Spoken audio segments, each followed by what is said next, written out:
في الشأن الجزائري، كشف الوزير الأول الجزائري عبد الملك سلال خلال افتتاحه لمعرض الإنتاج الجزائري أمس أن الحكومة عقدت سلسلة من الاجتماعات لاتخاذ كل الإجراءات اللازمة لمواجهة أزمة النفط العالمية، موضحا أن انخفاض أسعار البترول لن يؤثر على الجزائر طيلة السنوات الأربعة المقبلة.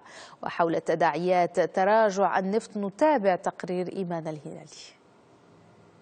تراجع أسعار البترول على المستوى الدولي كان له بالتأكيد تأثير كبير على معظم أسواق المال والأعمال في مختلف الدول التي تعتمد على إيرادات البترول.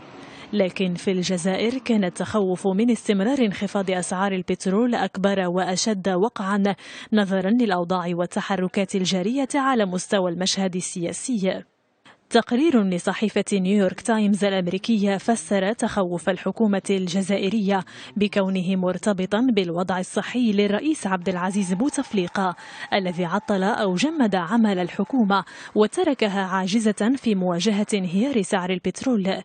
وأرجع التقرير فشل الحكومة في ذلك إلى إعانات الدعم المفرط بحكم أن الجزائر لم تتأثر بانخفاض أسعار البترول منذ 5 سنوات، وبالتالي أي مجال لخفض سياسة الدعم سيضعها أمام مخاطر محتملة لبروز اضطرابات اجتماعية.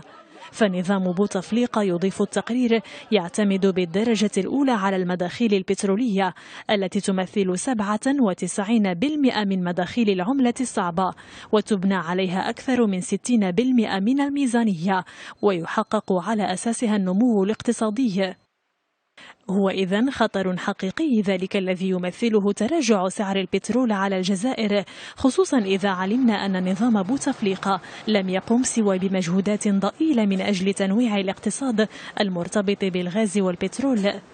ملاحظات المراقبين تفيد بأن معنويات الجزائريين بدأت تنهار مع انهيار أسعار البترول وتراجع قيمة الدينار، رغم كل تطمينات الوزراء واعتمادهم سياسة تغطية الشمس بالغربال.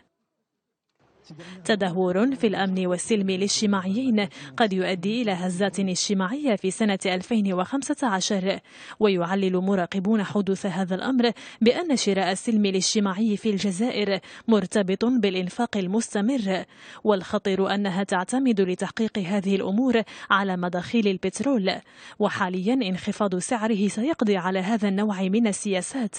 والدليل خروج آلاف الشباب في مدينة حاسي مسعود للاحتجاج طلبا لمناصب الشغل والسكن، وقبلها في شهر أكتوبر حين تظاهر الآلاف من رجال الشرطة للمطالبة برفع أجورهم الشهرية كوسيلة للضغط على الحكومة.